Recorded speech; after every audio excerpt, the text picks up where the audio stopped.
guys, so I thought I'd share with you just quickly, if I can, those thoughts I promised to share with you on Uttitha Hasta Pangastushasana, the big toe pose, and not really how to do it perfectly, but just something that might make it a lot easier for you, because you might be making it harder than it is unknowingly. So it's not a splits, okay?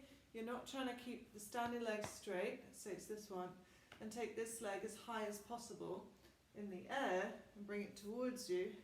It's just going to hurt the hamstrings, right? It's not a hamstring pose. So one thing is, yeah, you need open hamstrings, open hips, balance, bandhas. In other words, the yogic core has to be engaged, and more importantly, on the center of your gravity, in the center of your position in space, right? So what people do, if I make it harder, is one, trying to do the splits and pull the leg as high as possible. And I've had actually teachers assist me, trying to get that leg as high as possible, claiming that it's good to do this when really you could suffer. Another thing people do is take the leg here. They've got two nice straight lines, and they try to fold the body over in a straight line. So if you look at my position, that means the whole of my torso and this leg is actually over there, trying to make a right angle, or maybe up higher. You're going really far forwards, and Ashtanga Yoga Ross brought this up, I think, so thanks Ross. You don't want to go forward, be forward heavy, because there's no support there, right? If you just think about it, it's really silly. So the support of your pose is the standing foot and ankle. All of these bones here into the center of your hips. Of course, the Mula Bandha in here doesn't really move that much. So if you're starting to take your hips forwards, you're losing the balance. So you want to balance the leg and the body, just like that pincher tutorial I'm going to give you, over the support of the base, which means your body is going to have to go backwards in space. So this leg can come in and share the support of the base, yeah? So the leg and the body are both sharing the support of the center of the base. So people don't want to get rid of the straight line in the back. The straight line's fine for Akam, bringing the foot up, long straight back here, this is fine. It's also good for the hip opening vinyasa part, right? But when you need to hold the leg upward towards the body, the back, the sacrum has to yield and go down, and the core, the Ujjayi Bandha, moves in. So a nice way to practice this is take an extra vinyasa before, bend the standing legs, tip the pelvis, weight the tailbone, get the core or the pelvic bone, the pubic bone, however you think of it, back and down. So there's space to receive the leg. So you could take a breath here. And then from here, trajectory of the forward leg and the forward bending spine on the top. You do all of this in Uttanasana.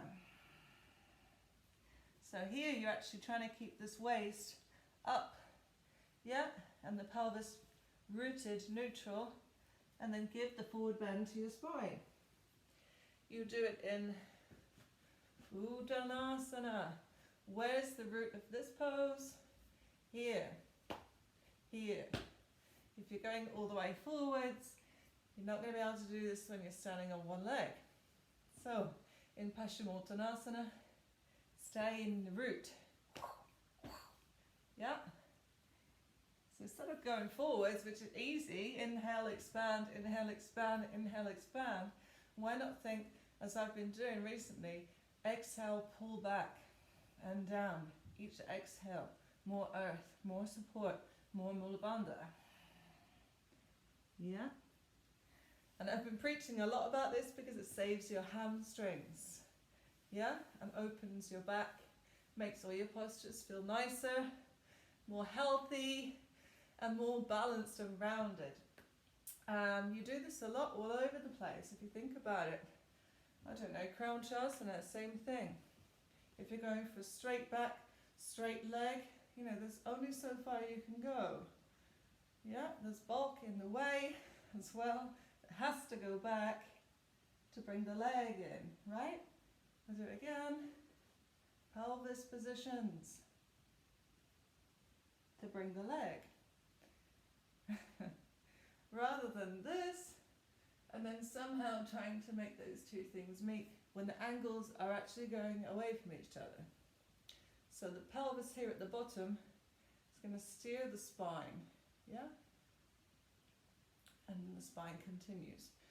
It's a really good one, and I brought this up in class the other day where we looked at some of the later poses that bless you yogis who do leg classes only may not get there. So these balancing poses are on the back of the hips. Yeah, again, there's that curl to absorb the legs close to the body. And then you might come into Uttitha Pangastushasana, Urdhva Mukha Paschimottanasana. Not possible if you're going for this. You're up here in your sit bones rather than in your pelvis.